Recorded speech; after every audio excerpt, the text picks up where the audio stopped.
আপনি কি জানেন বাংলাদেশে তেলের খনি আছে?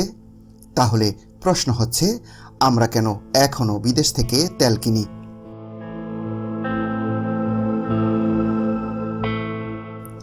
আমরা প্রতিদিন যে তেল ব্যবহার করি, গাড়ি, বিদ্যুৎ, শিল্প, তার প্রায় সবই আসে বিদেশ থেকে। কিন্তু অনেকেই জানেন না, বাংলাদেশের মাটির নিচেও তেলের অস্তিত্ব পাওয়া গেছে।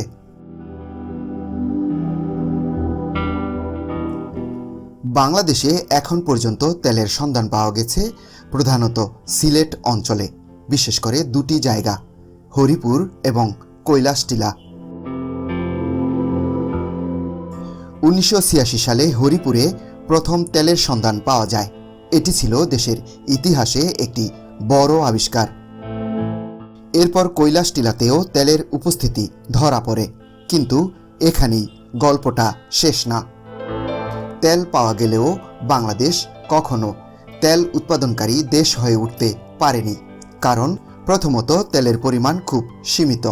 যে পরিমাণ তেল পাওয়া গেছে তা দিয়ে বড় শিল্প বা জাতীয় চাহিদা পূরণ সম্ভব না। দ্বিতীয়ত, এই তেল তুলতে খরচ অনেক বেশি। অনেক ক্ষেত্রে বিদেশ থেকে তেল কিনা নিজেদের তেল তোলার চেয়েও সস্তা। তৃতীয়, তেল উত্তোলনের জন্য প্রয়োজন আধুনিক প্রযুক্তি, যা পুরোপুরি আমাদের দেশে এখনো উন্নত হয়নি।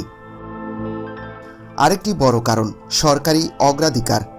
বাংলাদেশ তেলের চেয়ে গ্যাস খাতেই বেশি গুরুত্ব দিচ্ছে।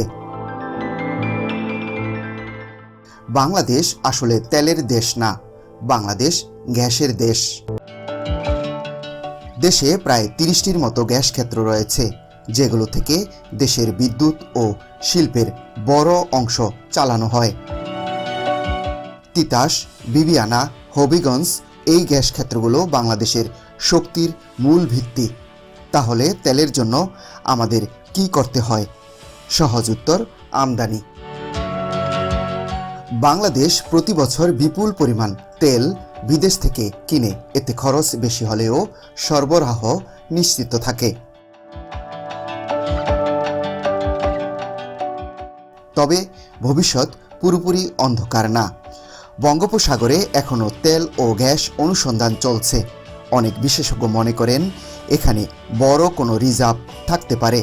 যদি বড় কোনো তেলের খনি আবিষ্কার হয়, তাহলে বাংলাদেশের জ্বালানি খাত বদলে যেতে পারে। তবে বাস্তবতা হলো, এখনো পর্যন্ত বাংলাদেশ তেলে স্বয়ংসম্পূর্ণ না। আমাদের শক্তি এখন গ্যাস, আর তেলের জন্য আমরা নির্ভরশীল বিদেশের উপর। বাংলাদেশ তেলে ধনী না, কিন্তু সম্ভাবনায় এখনো ধনী। প্রিয় দর্শক, আজ এ পর্যন্তই। ভিডিওটি ভালো লাগলে লাইক দিন, শেয়ার করে অন্যদেরকে দেখার ও জানার সুযোগ করে দিতে পারেন। কমেন্টস করে জানাতে পারেন আপনার মতামত। চ্যানেলটিতে নতুন হয়ে থাকলে সাবস্ক্রাইব করে আমাদের পাশেই থাকুন। যেখানেই থাকুন ভালো থাকুন, সুস্থ থাকুন। আল্লাহ হাফেজ।